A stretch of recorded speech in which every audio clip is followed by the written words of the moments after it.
చూస్ country delight, live better. ఇప్పుడే country delight app ని download చేసుకోండి. కొన్ని విషయాలు మీరు గుర్తుపెట్టుకోవాలి. ఈ రోజు మనం చూస్తే గతంలో అబ్దుల్ కలాం ఒక స్ఫూర్తి కావాలి. ఇంటింటికి న్యూస్ పేపర్లు వేసి వచ్చిన డబ్బులతో చదువుకున్న వ్యక్తి అబ్దుల్ కలాం గారు. ఇంకో పక్క అంబేద్కర్ వీధి దీపాల కింద చదివి ఆయన రాజ్యాంగాన్ని రాసే స్ఫూర్తి వచ్చిందంటే అది ఆయన గొప్పతనం. ఒకరు మిసైల్ మ్యాన్ గా, ఇంకొకరు రాజ్యాంగ నిర్మాతగా తయారయ్యారంటే మనం అందరం గుర్తుపెట్టుకోవాల్సింది మన పిల్లల్లో చాలా శక్తి సామర్థ్యాలున్నాయి. ఇప్పుడే నేను ఒక అబ్బాయిని చూశాను.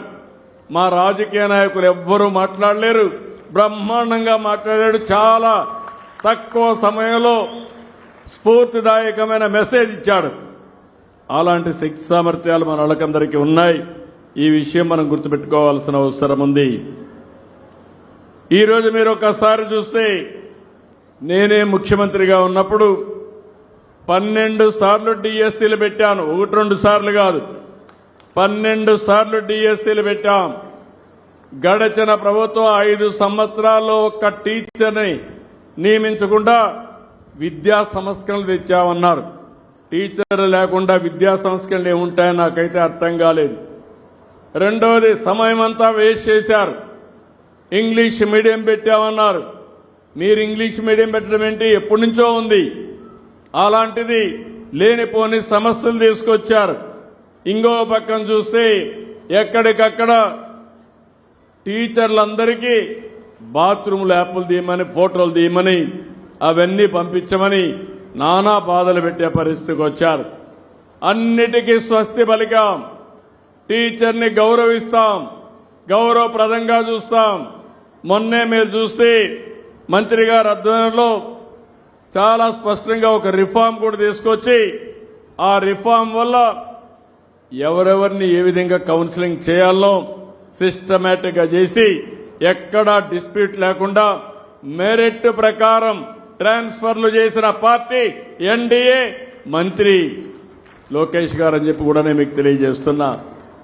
మీరు కూడా గుర్తుపెట్టుకోవాలి. ఇప్పటికి మీరు చూస్తే 12 డిఎస్సీలు పెట్టి 1,66,000 మంది టీచర్లకు ఉద్యోగాలు ఇచ్చాం. ఇంకో పక్క మొన్ననే ఇంకొక డిఎస్సీ 16,347 మందికి నోటిఫికేషన్ ఇచ్చాం. మొదటి సంతకం చేశాను.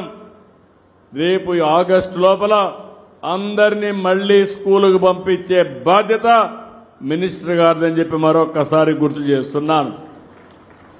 అంతేకాదు, ఒకప్పుడు టీచర్లు చూస్తే జిల్లా పరిషత్ చైర్మన్లు ఉండేవాళ్ళు. టీచర్లు వాళ్లే ట్రాన్స్ఫర్ చేసేవాళ్ళు. వాళ్ళు తాగే సిగరెట్ పైన ఆర్డర్ వేసేవాళ్ళు. ఆ అట్టపెట్టి ఉంటుంది సిగరెట్లు తాగేటప్పుడు, ఆ కవర్ తీసుకొని దిస్ టీచర్ ఈజ్ ట్రాన్స్ఫర్డ్ అంటే ఆయన అక్కడి నుంచి ఎక్కడికి పోవాలన్నా పోవాలి. ఇవి కాపాడుకోవడానికి నిద్ర లేసి రాజకీయ నాయకుల ఇళ్లలో కాపలా కాసేవాళ్ళు టీచర్లు. ఆ రోజు నేను ఆలోచించి టీచర్ అనేవాడు గౌరవంగా ఉండాలని ట్రాన్స్ఫర్స్ అన్ని మెరిట్ ప్రకారం కౌన్సిలింగ్ తీసుకొచ్చిన పార్టీ ఎన్డీఏ పార్టీ, తెలుగుదేశం అని చెప్పి కూడా నేను మీకు తెలియజేస్తున్నా. ఇలాంటివన్నీ కూడా చాలా కార్యక్రమాలకు శ్రీకారం చుట్టాం. ఈరోజు ఇక్కడే మీరందరూ ఒకసారి గుర్తుపెట్టుకోవాల్సిన అవసరం ఉంది. ఈరోజు ఇక్కడికి వచ్చినప్పుడు నేను ఇచ్చినటువంటి కార్యక్రమం దగ్గర 4 అంతకంటే ఎక్కువ మంది పిల్లలుండేవాళ్లు 28,912 మంది తల్లులున్నారు. 3 పిల్లల కంటే ఎక్కువ ఉండేవాళ్లు 2,78,804 ఉన్నారు. 2 పిల్లలుండేవాళ్లు 17,63,073 మంది ఉన్నారు. ఒకరే పిల్లలుండేవారు 19,54,954 ఉన్నారు. అంటే ఇప్పటికి ఇచ్చింది మీరు చూస్తే 40,25,743 తల్లులకి 64,29,354 మంది పిల్లలకి తల్లికి వందనం ఇచ్చిన ఘనత ఈ ఎన్డీఏ ప్రభుత్వాంది. ఇలాంటివి చేసినప్పుడు మనందరం కలిసి ఈరోజు డబ్బులు ఉన్నాయని కాదు, సమస్యలు లేవని కాదు, చాలా ఇబ్బందులున్నాయి. 5 సంవత్సరాల పరిపాలనలో 10 లక్షల కోట్ల రూపాయలు అప్పు చేశారు. ఇంకో పక్క వడ్డీ కట్టాలి, అప్పులు కట్టాలి. నేను చెప్పిన సూపర్ 6 నిలబెట్టుకోవాలి.